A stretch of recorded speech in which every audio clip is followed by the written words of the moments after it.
Mr. President,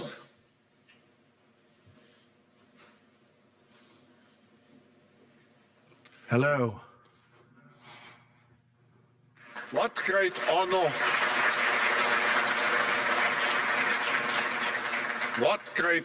and pleasure to welcome you back to the Davos community. Just 4 days into your new mandate, we highly appreciate your presence with us today.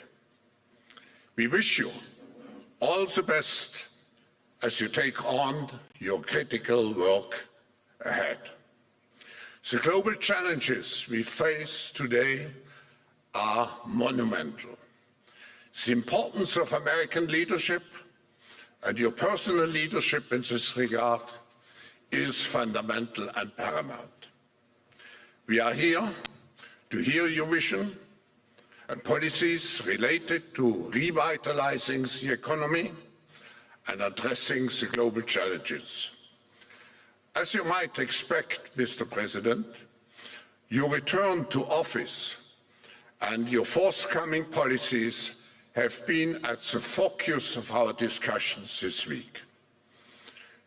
The discussions among 3,000 political and business leaders from over 130 countries who came together here in Davos. We look forward to hearing first from you and then to the follow-up discussion with business leaders moderated by my colleague Børge Brende.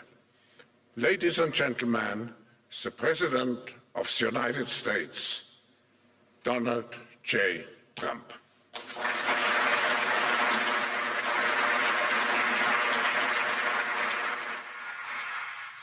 Well, thank you very much, Klaus, and hello to everyone in beautiful Davos. This has been a truly historic week in the United States. 3 days ago, I took the oath of office, and we began the golden age of America. The recent presidential election was won by millions of votes, and all 7, every one of them, all 7 swing states. It was a massive mandate from the American people like hasn't been seen in many years, and some of the political pundits, even some of my so-called enemies, said it was the most consequential election victory in 129 years. That's quite nice. What the world has witnessed in the past 72 hours is nothing less than a revolution of common sense. Our country will soon be stronger, wealthier, and more united than ever before, and the entire planet will be more peaceful and prosperous as a result of this incredible momentum and what we're doing and going to do. My administration is acting with unprecedented speed to fix the disasters we've inherited from a totally inept group of people and to solve every single crisis facing our country. This begins with confronting the economic chaos caused by the failed policies of the last administration. Over the past 4 years, our government racked up $8 trillion in wasteful deficit spending and inflicted nation-wrecking energy restrictions, crippling regulations, and hidden taxes like never before. The result is the worst inflation crisis in modern history and sky-high interest rates for our citizens and even throughout the world. Food prices and the price of almost every other thing known to mankind went through the roof. President Biden totally lost control of what was going on in our country, but in particular with our high inflation economy and at our border. Because of these ruinous policies, total government spending this year is $1.5 trillion higher than was projected to occur when I left office just 4 years ago. Likewise, the cost of servicing the debt is more than 230% higher than was projected in 2020. The inflation rate we are inheriting remains 50% higher than the historic target. It was the highest inflation probably in the history of our country. That's why from the moment I took office, I've taken rapid action to reverse each and every one of these radical left policies that created this calamity, in particular with immigration, crime, and inflation. On day one, I signed an executive order directing every member of my cabinet to marshal all powers at their disposal to defeat inflation and reduce the cost of daily life. I imposed a federal hiring freeze, a federal regulation freeze, a foreign aid freeze, and I created the new Department of Government Efficiency. I terminated the ridiculous and incredibly wasteful Green New Deal. I call it the Green New Scam. Withdrew from the one-sided Paris Climate Accord and ended the insane and costly electric vehicle mandate. We're going to let people buy the car they want to buy. I declared a national energy emergency, and that's so important, national energy emergency to unlock the liquid gold under our feet and pave the way for rapid approvals of new energy infrastructure. The United States has the largest amount of oil and gas of any country on earth, and we're going to use it. Not only will this reduce the cost of virtually all goods and services, it'll make the United States a manufacturing superpower and the world capital of artificial intelligence and crypto. My administration has also begun the largest deregulation campaign in history, far exceeding even the record-setting efforts of my last term. In total, the Biden administration imposed $50,000 in additional regulatory costs on the average American household over the last 4 years. I have promised to eliminate 10 old regulations for every new regulation, which will soon put many thousands of dollars back in the pockets of American families. To further unleash our economy, our majorities in the House and Senate, which we also took along with the presidency, are going to pass the largest tax cut in American history, including massive tax cuts for workers and family, and big tax cuts for domestic producers and manufacturers. And we're working with the Democrats on getting an extension of the original Trump tax cuts, as you probably know, by just reading any paper. My message to every business in the world is very simple. Come make your product in America, and we will give you among the lowest taxes of any nation on earth. We're bringing them down very substantially, even from the original Trump tax cuts. But if you don't make your product in America, which is your prerogative, then very simply you will have to pay a tariff, differing amounts, but a tariff which will direct hundreds of billions of dollars and even trillions of dollars into our treasury to strengthen our economy and pay down debt.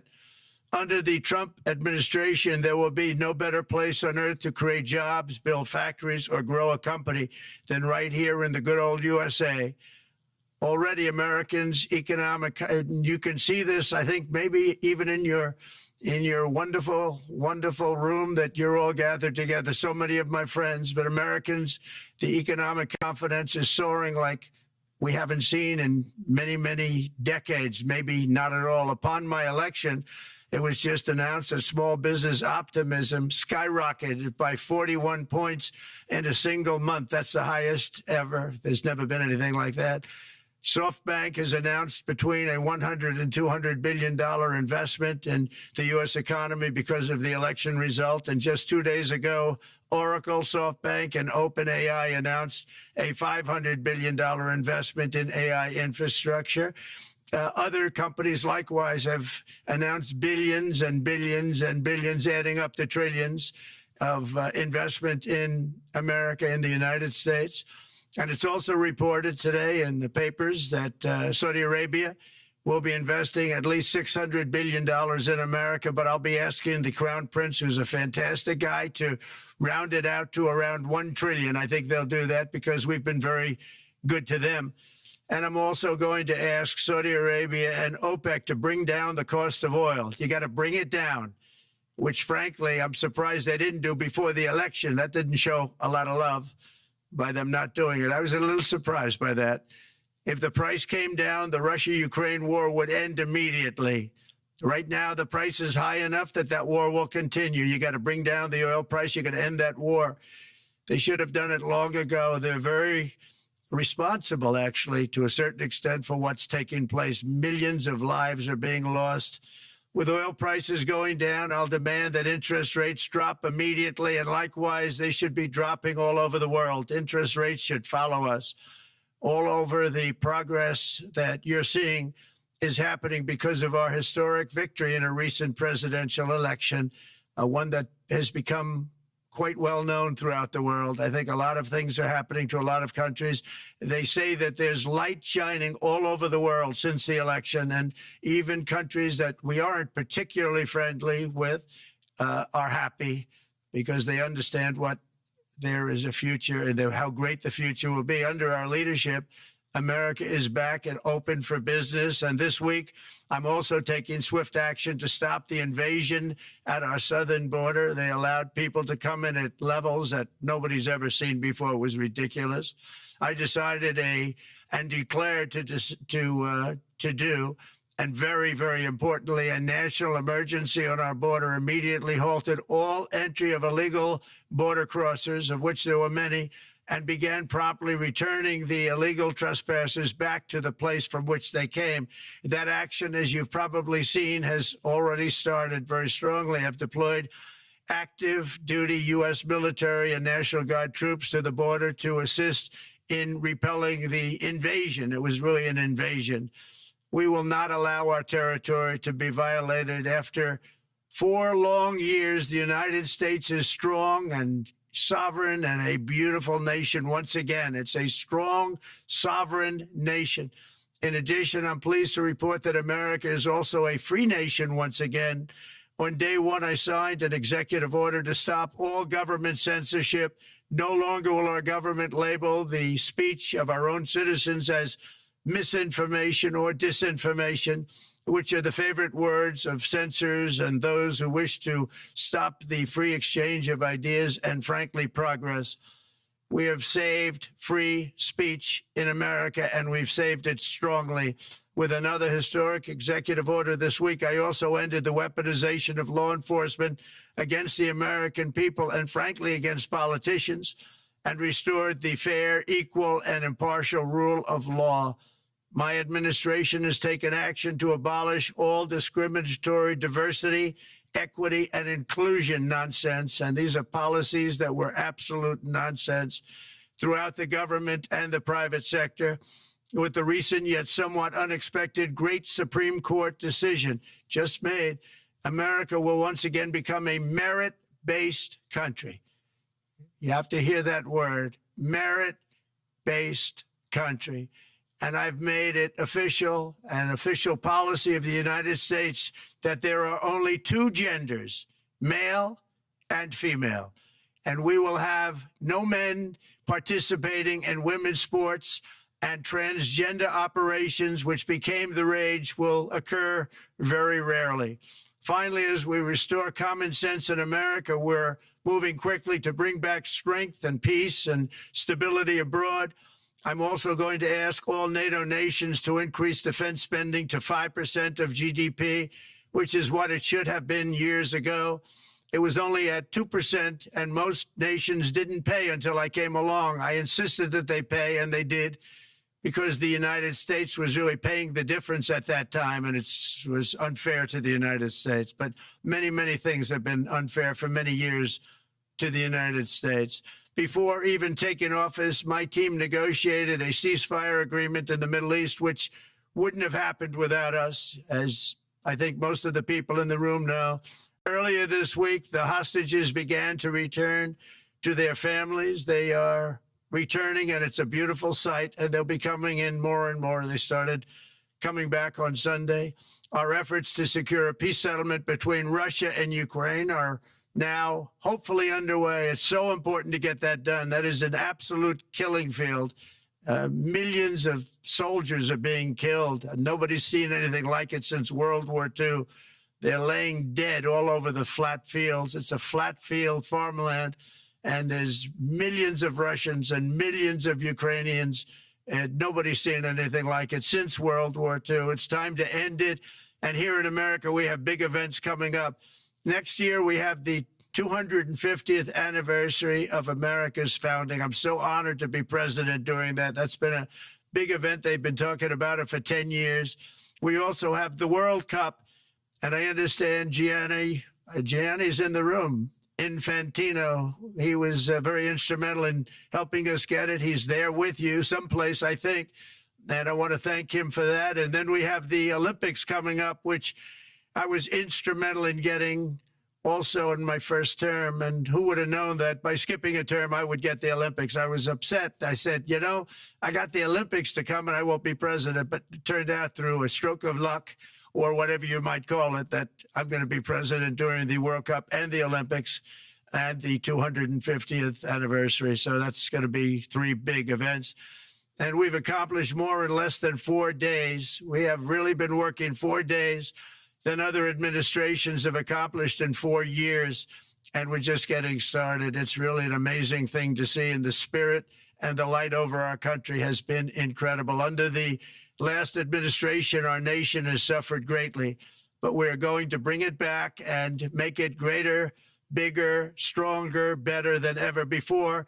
I want to thank everybody for being with you. I would have been there myself, except the inauguration was 2 days ago. I thought it might be a little bit quick to make it the first stop, but we'll get there one day. We hope to get there. But I do appreciate, I heard the audience is fantastic, and many of my friends are in the audience, and I will be taking questions now from some very distinguished people. Thank you all very much.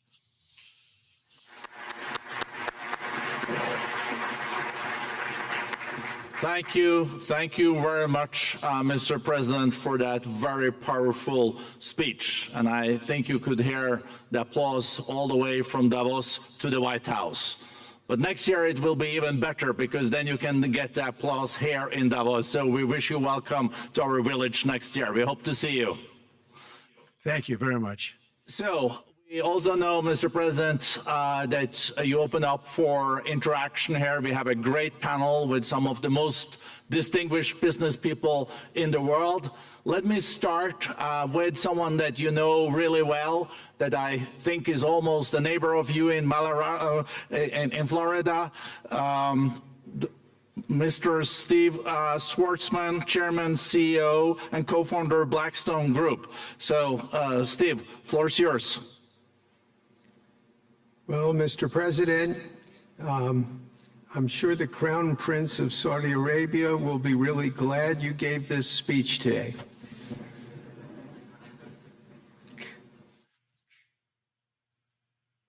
You've had the busiest 4 days that anybody can imagine, and congratulations for that. My question is about some of the things I've observed here at Davos. It's a terrific forum. I've met lots of people, as usual. I think I've been here 30 years. And a lot of the European business people have expressed enormous frustration with the regulatory regime in the EU. And they attribute slower growth rates here because of the numerous factors, but especially because of regulations. And you've taken a completely different approach in this area. And if you could explain the theory of what you're doing, how you're going to do it, and what you expect the outcome to be, I'd appreciate it. Well, thank you very much. And congratulations, Steve. You're a friend of mine, but on a great career. You have had an amazing career, and it continues. I just want to congratulate you. Very inspirational to a lot of people. I want to talk about the EU, because you mentioned specifically that I've also had a lot of friends and leaders of countries. I've gotten to know them all my first term and a little bit during this period of 4 years, and know them well, like them a lot, but they're very frustrated because of the time everything seems to take to get approved, environmental impact statements for things that you shouldn't even have to do that, and many, many other ways that it takes. And I'm going to give you a quick little example. In the private life, my beautiful private life, before I had all these things happening, the world is a little different. I had a nice, simple life. You knew that. But when I had that simple life, I did projects. And I had a big project in Ireland. And it had to get approval on something that would have made it even better. And I got the approval from Ireland in a period of a week. And it was a very, very, very efficient, good approval. And they informed me, though, the problem is you're going to have to get it from the EU, and we think that'll take 5 to 6 years. And I said, you have to be kidding. And this was before politics. And I said, wait a minute, it's not that important. I don't want to go 5 or 6 years, but it would have been a big investment. It would have been nice, and it would have been good for the project. And I sent the people to the EU to see if they could speed it up. And basically, it was a 5 or 6 year wait just to get a simple approval that Ireland gave me in a period of literally not much more than a week. And I realized right then, that was the first time I really was involved with the EU, but I realized right then that's a problem. And I didn't even bother applying to do it. Or if I did, I pulled it very quickly. I have to be very accurate because I don't want to be criticized. He did apply, actually. No, I want to be very accurate. So I don't think I did, but if I did, I pulled it very quickly. It was just something you couldn't wait 5 years or 6 years to get an approval. So a lot of, in a very big business sense, a lot of people are claiming that's the problem. From the standpoint of America, the EU treats us very, very unfairly, very badly. They have a large tax that we know about, and a VAT tax, and it's a very substantial one. They don't take essentially don't take our farm products, and they don't take our cars, yet they send cars to us by the millions. They put tariffs on things that we want to do. Like, for instance, I think they actually, in terms of, these are non-economic or non-monetary tariffs, and those are very bad. And they make it very difficult to bring products into Europe, and yet they expect to be selling, and they do sell their products in the United States. So we have, hundreds of billions of dollars of deficits with the EU, and nobody's happy with it, and we're going to do something about it, but nobody's happy with it. So I think the EU has to speed up their process. Friends of mine that are in some of the nations within the EU, great people, they want to be able to compete better, and you can't compete when you can't go through the approval process fast. There's no reason why it can't go faster. So, I'm trying to be constructive because I love Europe. I love the countries of Europe, but the process is a very cumbersome one. And they do treat the United States of America very, very unfairly with the VAT taxes and all of the other taxes they impose. One other, just to finish up, I got a call from the head of a major airline, one of the biggest airlines in the world, and he said, sir, could you help us? What? Landing in Europe is brutal. They charge us fees for everything, and it's so unfair. I said, how does it compare to China? He said, it's much worse. And the other thing, as you know, they took court cases with Apple, and they supposedly won a case that most people didn't think was much of a case. They won 15 or 16 billion from Apple. They won billions from Google. I think they're after Facebook for billions and billions. These are American companies, whether you like them or not. They're American companies, and they shouldn't be doing that. And that's, as far as I'm concerned, it's a form of taxation. So we have some very big complaints with the EU. Thank you. Thank you very much, Mr. President. We'll now go to one of your friends in the EU, Patrick Pouyanné. He's the chairman CEO of Total Energies. I guess you have a question ready, Patrick, for the president. Mr. President, as we understand, energy is at the top of your agenda, and it's an honor for me to represent the energy industry tonight.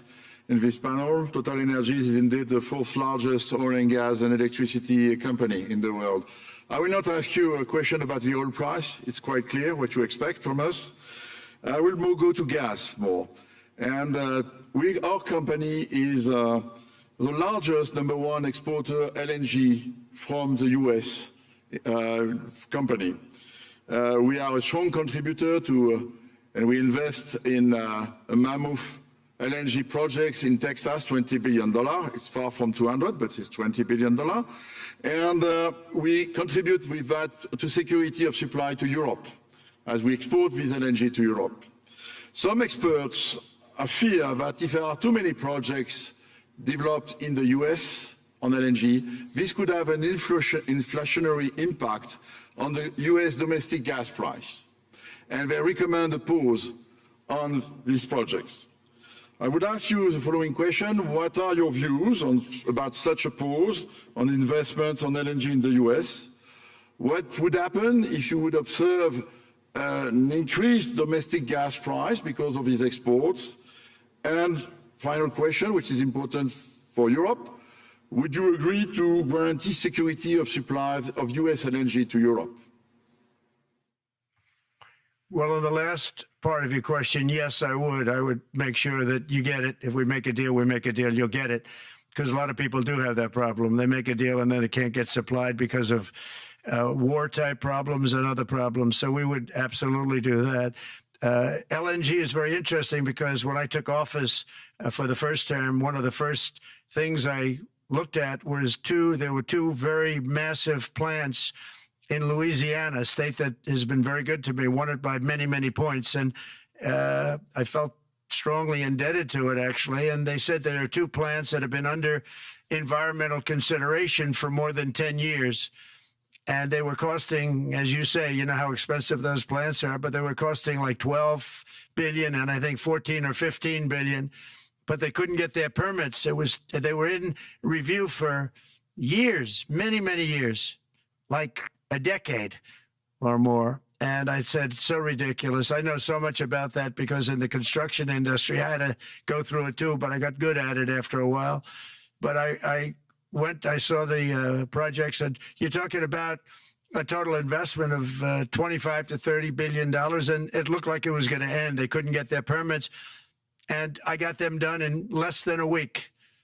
It was done, completed. In fact, when they called them to announce that it was done, the countries, largely countries, Japan was involved and another country and some very big investors, they couldn't believe it. They actually couldn't believe it. And I said, just do yourself one favor. Don't pay any consultants, because the only one that got it done was me. I got it done because it was the right thing to do for the U.S. and for the world, but the consultants had nothing to do with it. You know, the consultants go in and they say, give us millions of dollars because Trump did it. Nobody called me about it. I just heard it was a problem for years. And I got it done because it was the right thing to do for the U.S. and the right thing to do for beyond. It had to do with energy, very important.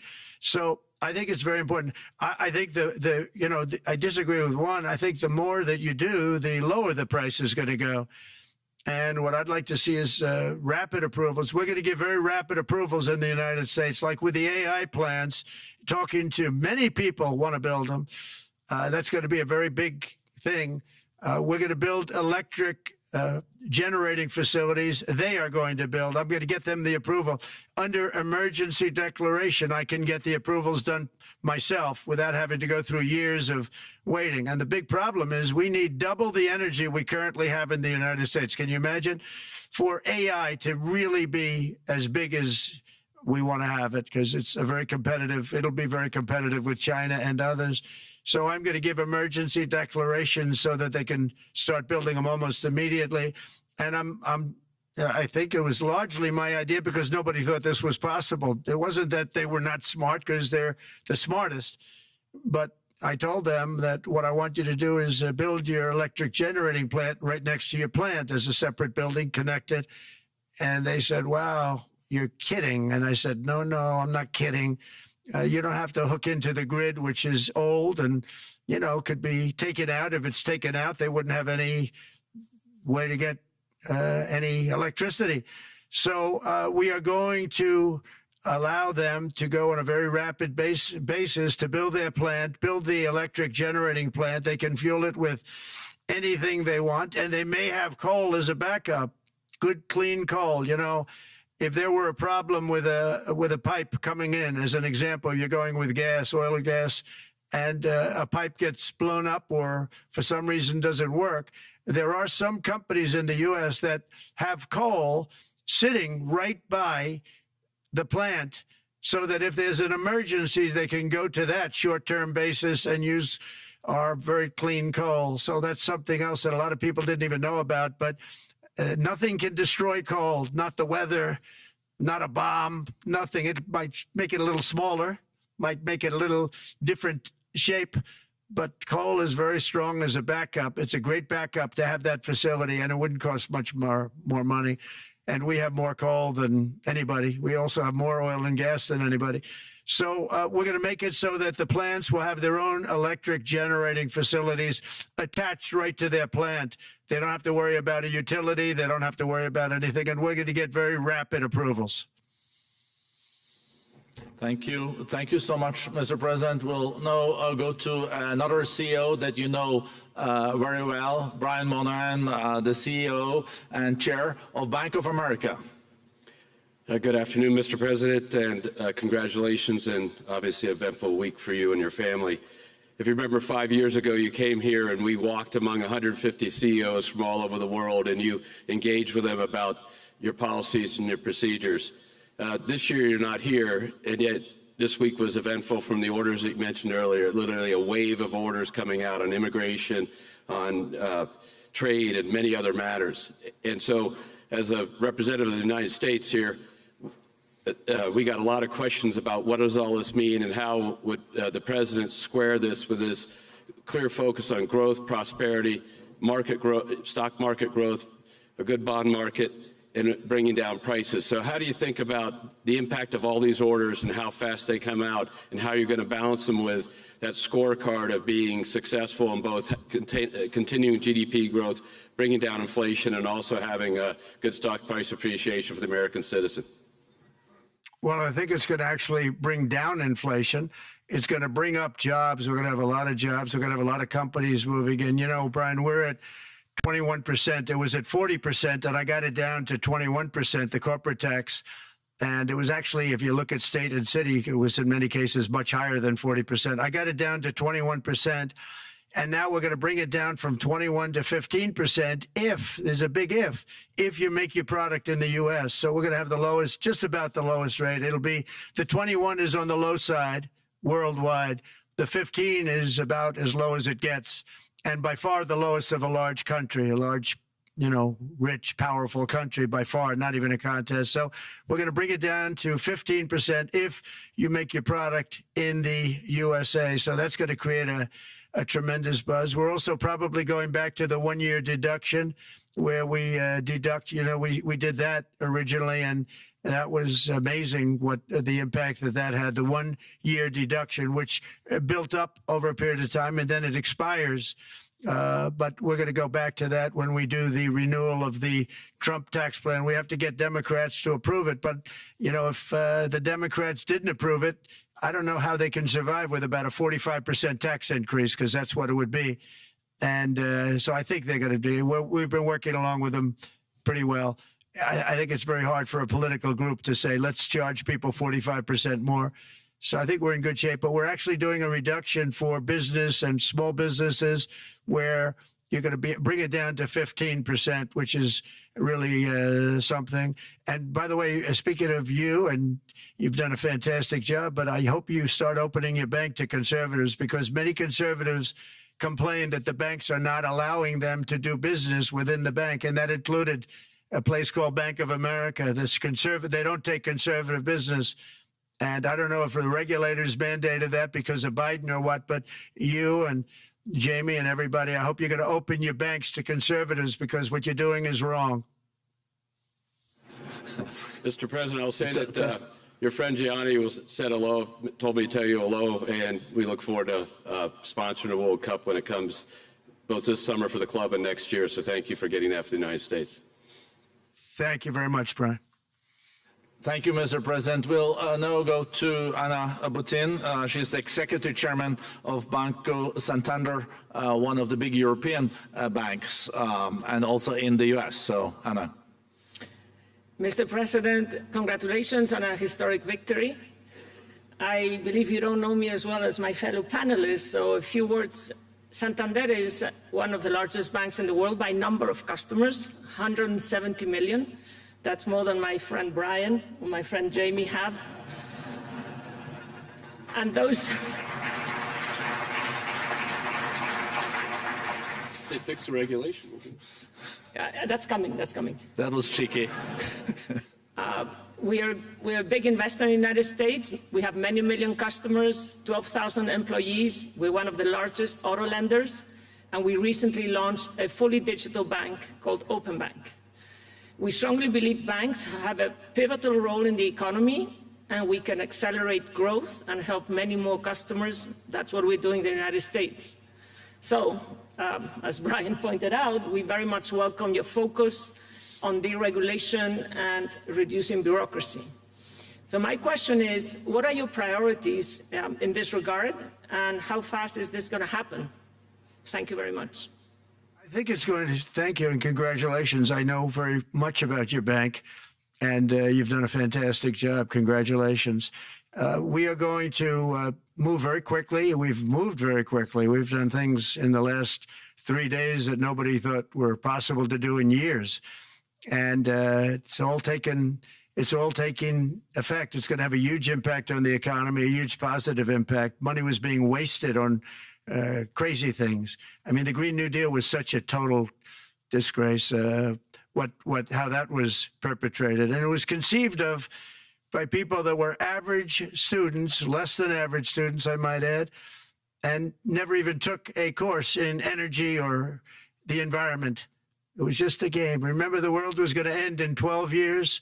Remember that? Well, the 12 years has come and gone. It was going to end. It was going to all foam into earth. But, you know, the time has come. These people, and they really scared the Democrats large. I can't say the Republicans. The Republicans maybe could have fought harder to stop it, but it's been a tremendous waste of money. You know, during my 4 years, we had the cleanest air, we had the cleanest water, and yet we had the most productive economy in the history of our country. We had the most productive economy until COVID came. We had the most productive in the history of our country by far, and actually, you can look worldwide. We were beating everybody from China to everybody else. So, and we think we really now, with what we have learned and all of the other things that have taken place, we think we can even far surpass that, actually far surpass it. But we do, one thing we're going to be demanding is we're going to be demanding respect from other nations. Canada, we have a tremendous deficit with Canada. We're not going to have that anymore. We can't do it. I don't know if it's good for them. As you probably know, I say you can always become a state. And if you're a state, we won't have a deficit. We won't have to tariff you, et cetera, et cetera. But Canada has been very tough to deal with over the years. And it's not fair that we should have a $200 billion or $250 billion deficit. We don't need them to make our cars, and they make a lot of them. We don't need their lumber because we have our own forests, et cetera, et cetera. We don't need their oil and gas. We have more than anybody. So, you know, just as an example, with Mexico, we're dealing with Mexico, I think, very well. And we're just, you know, we just want to be treated fairly with other nations, because there's hardly a nation in the world, and I blame this on us, and I blame it on politicians that, for some reason, mostly it's stupidity, but you could also say other reasons, but mostly stupidity. They've allowed other nations to take advantage of the U.S., and we can't allow that to happen anymore. You know, we have debt. It's a very small debt when you compare it to the value of the assets that we have, but we don't want to do that. We want to just have debt be obliterated, and we'll be able to do that fairly rapidly. And a lot of good things are going to happen. And honestly, good things are going to happen for the world, and good things are going to happen for the people that are dealing with us, allies and beyond allies. One thing very important, I really would like to be able to meet with President Putin soon and get that war ended. And that's not from the standpoint of economy or anything else. It's from the standpoint of millions of lives are being wasted.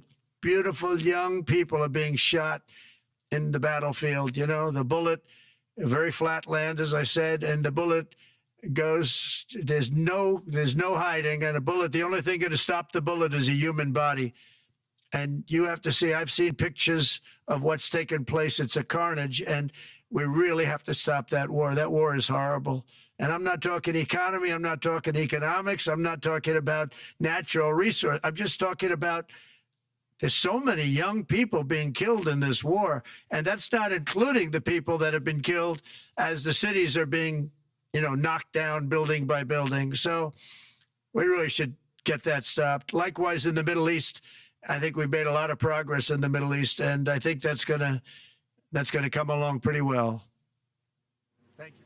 Thank you, Mr. President. We know that the most consequential relationship in the world is between the U.S. and China. U.S.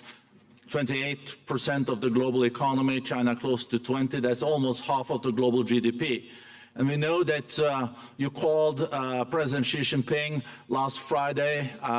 We heard that you had a good discussion. How do you see the relationship between the U.S. and China in the next 4 years under your leadership?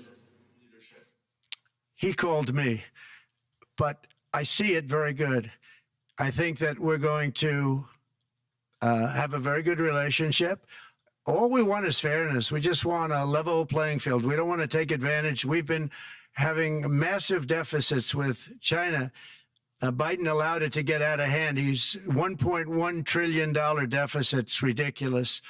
And it's just an unfair relationship.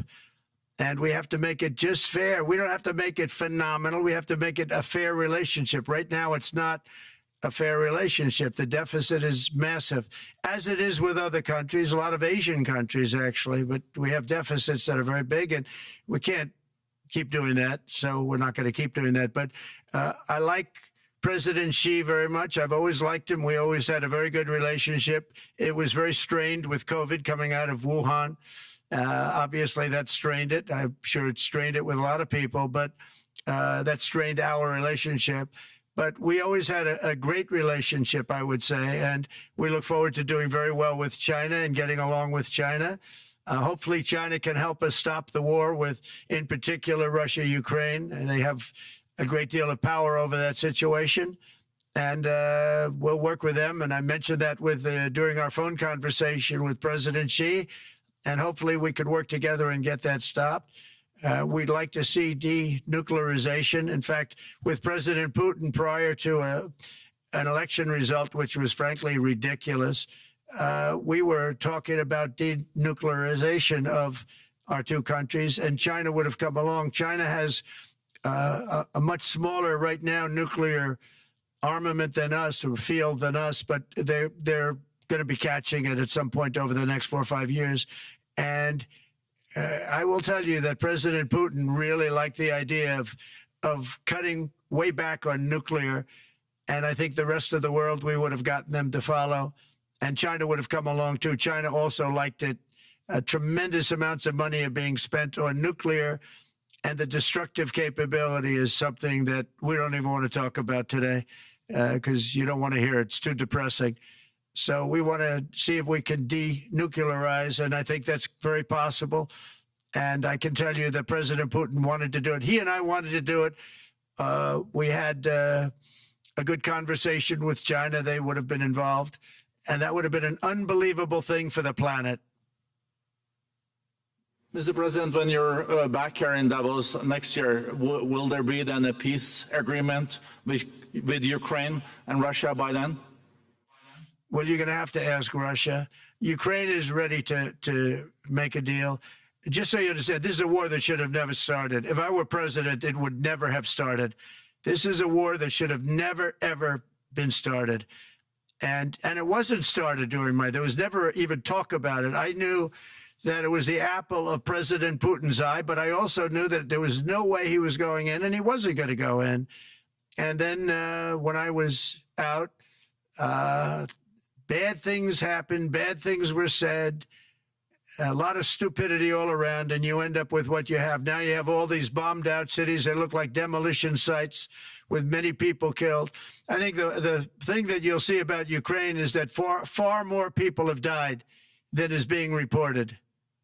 And I've seen that. But far, far more people have died. When you look at a city that's become a demolition site where big buildings have been collapsed by missiles hitting them and everything else, and they say one person was slightly injured. No, many people were killed. Those are big buildings. I was surprised at how that was my business. These are buildings that go 2 and 3 blocks long. They're 20 stories high. They're big, powerful buildings, and they were knocked down, and there were a lot of people in those buildings. That announced that 2 people were injured. That's not true. So I think you're going to find that there were many more people killed in Ukraine in the Ukraine war than anybody has any idea. But if you look now, so many of the people being killed are soldiers just facing each other with guns, rifles, and drones, the new form of warfare, drones. And it's a very sad thing to see. And when you see pictures of the fields that I see, nobody wants to see it. You'll never be the same. Thank you very much, Mr. President, on behalf of all the 3,000 participants here in Davos. We really underline that joining us the third day in your presidency, live taking questions here is so appreciated, and we are already ready for receiving you next year in person. So thank you very much, and all the best from Davos. Thank you. Thank you very much. Thank you.